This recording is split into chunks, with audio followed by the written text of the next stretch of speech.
A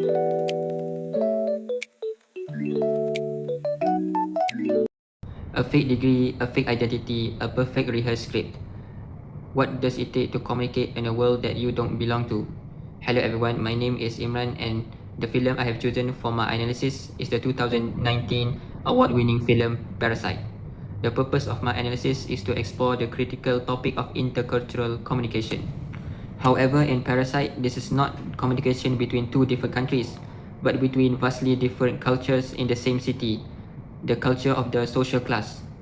My analysis will explore the massive communication gap between the Park family and the poor Kim family.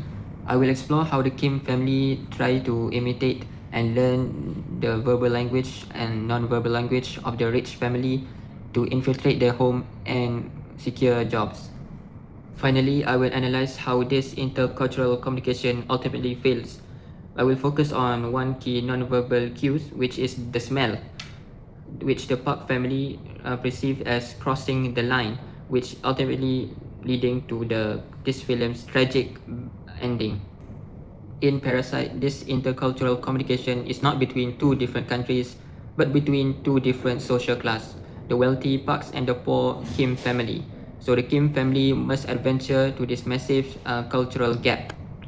This film portrayed as a one-way adaptation. The lower culture Kim family must study and imitate the communication style of the dominant cultural Park. The most specific example of this is when the Kim's family's daughter, Ki-jung, created a fake identity as Jessica. This isn't just lying. This is performing a high-class educated culture. So she researched about complex academic jargon about art therapy to sound like a legitimate expert. She knows that the wealthy Mrs. Park will only trust and value the specific style of professionalism, confident communication. In this scene, Parasite shows that the language of the rich culture, full of English words, degrees, and academic theory, is just a code. It's not just about what you say, but how you say it. The Kim's survival depends on their ability to master this intercultural performance and convince the Parks that they belong. Reflecting on this effectiveness, the Kim's strategy is superly successful. By perfectly mimicking the rich culture's communication, they all get the jobs.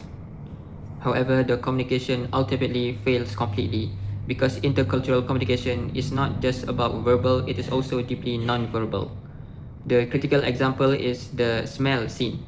The Kims can fake their language and clothes, but they cannot hide their smell of their port. The smell of their port. The semi-basement apartment which they live in, the smell is a non-verbal cue from their different culture that they cannot simply erase. This communication breakdown happens when the dominant culture, Mr. Park, responds to this cue with disgust. He repeatedly tells her wife that Mr. Kim's smell crosses the line. This is ultimately communication failure. It is disrespectful and it is what directly causes the film's violent ending. An alternative strategy required by effective intercultural communication would have been empathy from the dominant culture, the Parks. Instead of communicating disgust, the truly effective intercultural communication would seek to understand or at the very least show basic human respect. Mr. Park's failure to do this, his failure to see Mr. Kim as anything other than a smelly employee, is the communication failure that destroys everyone. So, in conclusion, Parasite served as a powerful and tragic case study for intercultural communication. My key finding is that while the Kim family successfully imitate the verbal communication and professional jargon of the rich culture, the entire system collapsed due to the family's failure in non-verbal communication. The smell.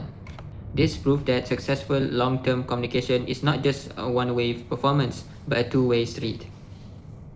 The film's most important lesson and one crucial lesson for business organization is this: communication fails when there is no empathy or respect. Mr. Park, as his boss, saw his employee and it a smell that crossed the line, not as a person. This dehumanizing comment, which led to a violent communication breakdown and led to the tragic climax of this film. So, Parasite perfectly illustrates that communication is not just about clarity. It is the foundation of trust, respect, and human dignity in the workplace. Without it, organization, whether it's a business or a household, will ultimately destroy itself. So this concludes my analysis. Thank you for watching.